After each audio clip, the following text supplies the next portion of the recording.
People toss and turn with regret, just adding to the stress. Of course, pawn takes pawn, it's the natural reflex. Sorta a game of chess where the outcomes are basically guessed. But instead of pieces, they're lives, like the people sitting to your right and left. So what is a soldier to do considering what he's been through? When his commander gives him orders that he has to stick to. He feels it's kinda skewed, but he doesn't wanna get screwed, so compliance is underway. It's like the rest of his crew. But his heart, it did have compassion, and he wasn't just trying to cash in, was never about inflicting pain, but rather injecting laughing. Since he was a child himself, he's had hope for a better world. And back home, this man's wife took care of their little girl. Precious as a pearl, their reconciliation is what kept him going. The day he could feel their warmth again is always what kept him hoping that his life would never be taken out of spite. See, he believed he was fighting for what was actually right. Sincerely loved freedom, but couldn't really see hypocrisy in the vision. Been told since childhood that you have to deliver on the mission. So this said collision became an inevitable division, creating a them and us mentality, proving to be the first incision. Stationed up at the checkpoint, his job was to restrict freedom to travel, like a choke chain on the neck that slowly gets unraveled, or foreign control over their land displayed up on a mantle. Half-day lines for desperate people seems like a bit too much of a hassle.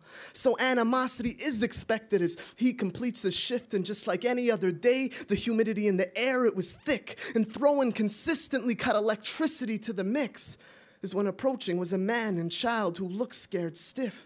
His captain's skepticism immediately started to set in. He informed the soldier that he needed to raise up his weapon. The soldier pleaded, "It seems they're trying to approach. Maybe we should just let them." While the commander said, "No, they're not following proper military direction. They're not waiting their turn in line. If they did, it would be fine. Did they not take the time to read that bilingual sign? This is war. There is no time to be kind. Keep in mind, soldier, the duties you've been assigned."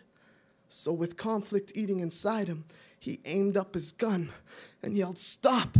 Goof! You come closer, you'll be done. We have strict protocol. Please stop approaching for your son." While the two kept getting closer like they weren't even stunned.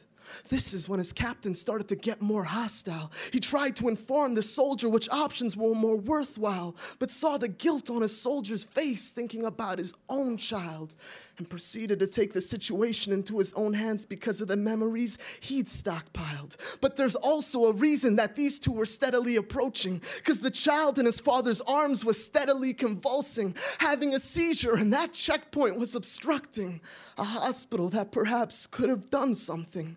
The man's trying to save his child, where the soldier trying to protect his job. The fact that these two interests can't go together feels like something has become really wrong. Why should these two interests conflict when together they could bond so strong? Someone tell me how both these kings got turned into pawns.